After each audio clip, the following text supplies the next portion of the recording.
Hello everyone! Welcome once again to Brandao Collection. Today, we're going to take a look and recap all of the wonderful things we saw at Star Wars Celebration 2022.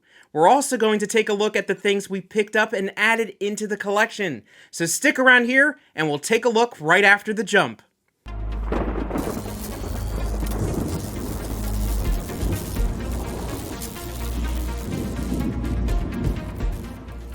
Alright, so jumping right into things, Star Wars Celebration was held a few weeks ago now in Anaheim, California. It was the first Star Wars Celebration back since all the craziness in the world over the last few years. The last one before this was back in Chicago in April of 2019, so we've waited a few years and now we have another celebration in the books. Personally, this was my second time going to Star Wars Celebration. This time I was able to go with my entire family and of course meet up with a lot of friends that it was the first time actually meeting in person. So it was wonderful to have this event as a way to bring everybody together and experience Star Wars as friends and family.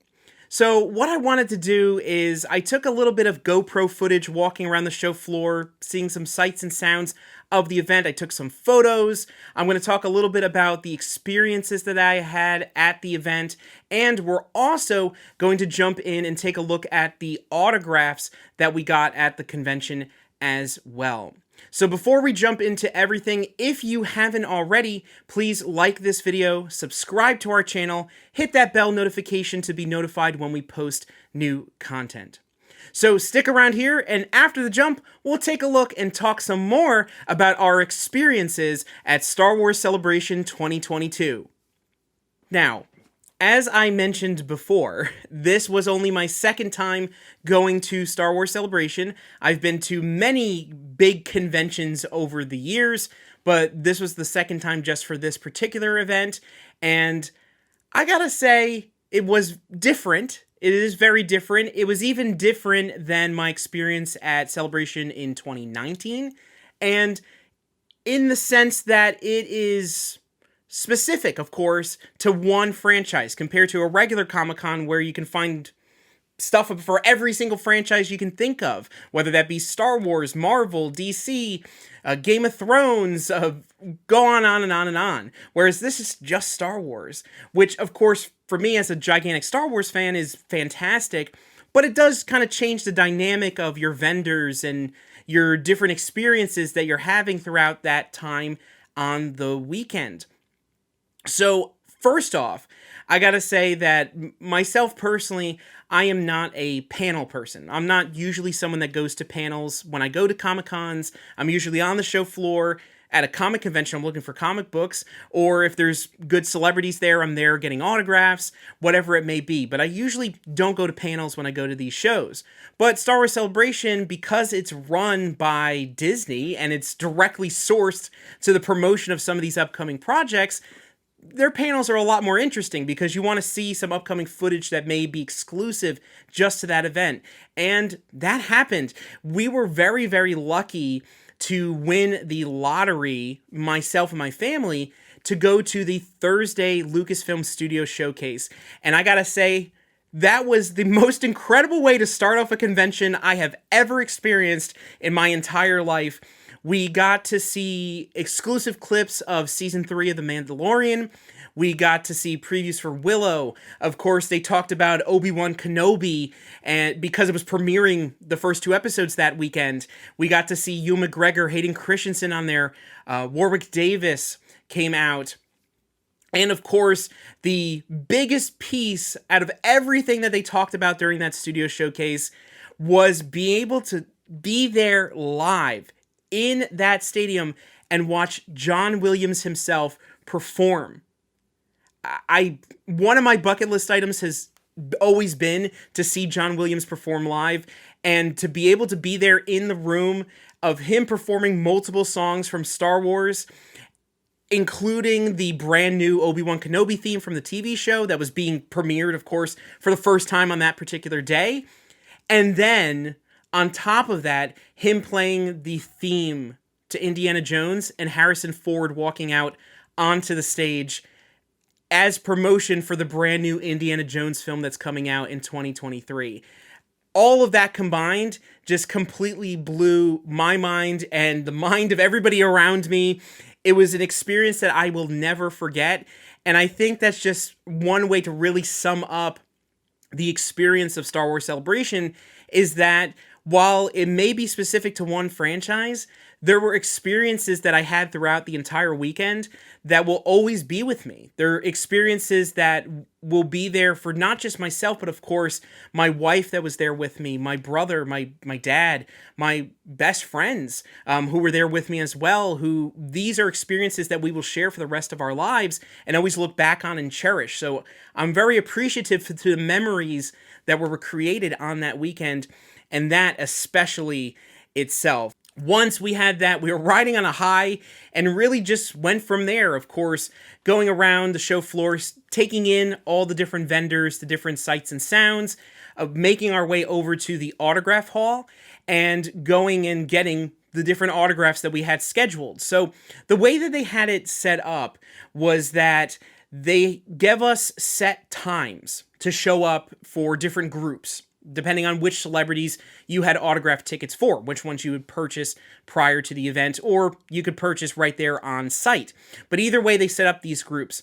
Now, myself, personally, I had a Jedi Master VIP pass.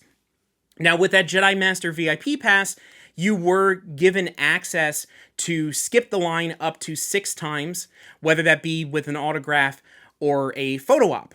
And other than that, too, you're given your own separate line and different access throughout the convention floor.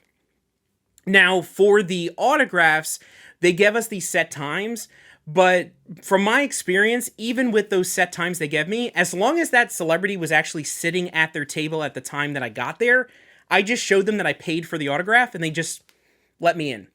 So I'm not sure how strict they were with other people, but with me personally, I just showed the ticket and it proved that I paid for them, and they let me just go into the line and get that celebrity to sign that item then and there while I was standing in front of them. So it may have been different for you if you didn't have a Jedi Master Pass, or maybe I just happened to have that experience at that specific time, depending on which volunteers were assisting with the celebrities at that time. But in those cases, that's kind of how it happened, which to me was a good thing because it allowed me to quickly jump around to each of the different people I needed to add to the collection, so that way I didn't have to spend hours upon hours waiting around in lines. Now, moving on to day 2. Day 2 was another big thing that happened right there at the beginning of the day. The first thing we were going to do was have a photo op with Ewan McGregor. Wow. Let's talk about starting the day amazingly in 2 different senses. So before I even went to that Ewan McGregor photo op, the first thing I did is I used my VIP pass to get into the Celebration store, so that way I could get that early access, get all the items that I wanted to get for that day, and then be able to just quickly move on to the rest of the things I had planned for that Friday. Now, once I was done with getting all those items in the show store, I made my way back down, met up with my wife, who was going to be in the photo op with me, and we went straight there, jumped in the VIP line. She was able to join me since it was just the 2 of us. And by the time we got there, he was already there doing his photo ops, so we were able to get there really quickly. Now, as we were making our way up to him, one of the things that we kept hearing was that he was going to require 6 feet apart. And the handlers kept saying, you're not allowed to give any handshakes, you're not allowed to give any hugs, you have to stay away from him, you need to no handing things off, all these types of rules. And they just kept reminding us over and over again as we're making our way up to him. And they made us put our bags down on these tables so that we didn't have our bags in the photos with us. And we see him, and he's there, and literally right as soon as we see him, he looks us straight in the eyes and he says hello. He's very kind. He puts his hand out and actually shakes both of our hands. And then he puts his arms around both of us and pulls us close. And we get this wonderful photo of us hanging out with Ewan McGregor, nice and close together, like a regular photo op, pre all the kind of craziness in the world. And amazing. Both of us walked away a little bit of the happy tears in our eyes, grinning from ear to ear. One of the most pleasant experiences I've ever had with a major celebrity, and of course somebody I've always personally wanted to meet. And it's great that he was so wonderful in person. It really, really put another cherry on top of the celebration experience, meeting you, McGregor, for that photo op. The rest of our Friday was really just hanging out with friends, walking around, checking things out that were happening on the show's live stage, checking out more things in the autograph hall, on the show floor, getting more autographs of people who were there on Friday, and kind of going from there. So it's really all that. Now, we actually ended up not going to Celebration on the Saturday. We skipped it completely, went and spent a whole day at Disneyland while we were there. And then I personally just went back myself on Sunday just to wrap things up, take another look, do another loop around everything, and just hang out with friends for one last day before we were heading back home on the next day after that. So overall, a wonderful experience at Celebration. I am looking forward to the next time we go. Now, the next Celebration is happening in April of 2023 in London, England. I personally don't believe I'm going to be going, either myself or my family. We may wait for the next time it's in the United States due to some different family things going on right now, so we might not be able to leave the country in April of next year. But I am looking forward to the next time Celebration is located here within the United States and looking to attend. So what we're going to do next is we are going to jump over and we're going to take a look at all the exciting autographs we added into the collection. So if you want to check that out, we'll jump right over and take a look. So while we were at Star Wars Celebration, we did pick up a few different items to get autographed. And some of these items you may have noticed from previous videos if you're a longtime viewer here on our channel. And some of them are new items to add to the collection. So first off, I'm actually going to start off with just the regular signed photos. Now, the first signed photo that I got here is our Clone Wars 11x14 photo of the final season poster. So this poster I had signed a while back through SWAU. I had Ashley Eckstein, Matt Lanter, Sam Witwer added to this poster back through SWAU along with D. Bradley Baker. And I brought this one along with me and added Katie Sackhoff to the poster. So now Katie Sackhoff is on here as well as I go through and kind of get all the different people that are on this final season of Clone Wars poster that's a 11x14 size. Other than this poster, the other poster that I've been working on for a while now, and we've actually shown before here on the channel, is our Mandalorian Season 1 poster. So we've brought it along to a few other different events and sent it in for different things over the last few years, last two at least. And now I can finally say that it has at least all of the main actors that I need to have on the poster, except for a few different people that we'll talk about. And the poster we have right here, we added Emily Swallow to the poster. So you can see we have the entire first season cast of The Mandalorian. Finally added Emily Swallow on there.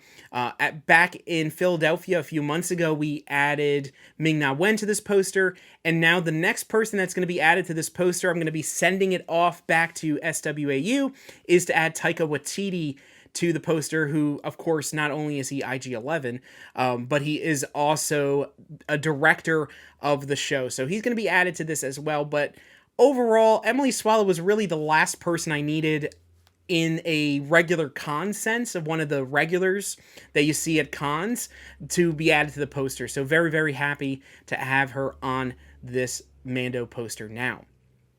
So other than these two signed photos, these 11x14s, the other thing that I was working on during these weekend of Star Wars Celebration was getting these signatures on the 50th anniversary comic book covers. So we've talked about previously, especially in our Fan Expo Philadelphia video, that I'm currently working on getting these Star Wars Lucasfilm 50th anniversary comic book covers signed by the different actors that portrayed the characters that are represented on each of these individual covers. So they have covers from The Mandalorian, from the original trilogy, the prequels, the sequel films. So any actors that are still with us that are able to be at a con scene, through a private signing, I'm going to be getting these different actors. And I got a lot of them done during Star Wars Celebration. The first one I'm going to show here is actually one that got completed that I started at that Philadelphia event back in April, and that is this one right here that finally has Matt Lanter on there as Anakin Skywalker. We got Ashley Eckstein back in April at Philadelphia, and now we have Matt Lanter. This one is complete. So there we go. We have one fully complete in the collection now that looks amazing there with both the orange and blue paint pens. Other than that comic book, the next one that we got was this Mandalorian one signed by Giancarlo Esposito. Nice, easy, one-and-done cover. You have him right there. I don't really need anybody else there for the Dark Troopers, but for him, it's just one and done there as Moff Gideon. So fantastic, and he was a very nice guy to meet. Next one we have here is Ian McDiarmid on a Phantom Menace cover. So, of course, the only person we need to add to this cover is Ray Park as Darth Maul, since, of course, he's the one that played Darth Maul in the Phantom Menace. So, I know he does conventions and local appearances, so eventually we will get him added to this cover, but happy to have the Emperor himself, Ian McDiarmid, on this cover to start things off. The next one we have here is Katie Sackhoff on this Mandalorian cover, another one, of course, with Bo-Katan there. The only person that's missing on here now is Mercedes Vernado, Sasha Banks, as some people know her, as Casca Reeves, who's the other person that's pictured on this cover.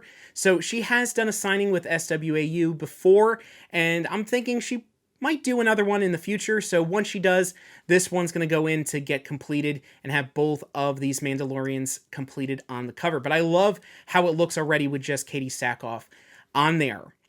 And then the next one we have is another one that kind of goes back to Darth Maul, back to the Clone Wars, and that is this cover that I got signed by Sam Witwer that has both Darth Maul and Savage Opress on there, or should I say Maul? He's actually not Darth Maul at that point.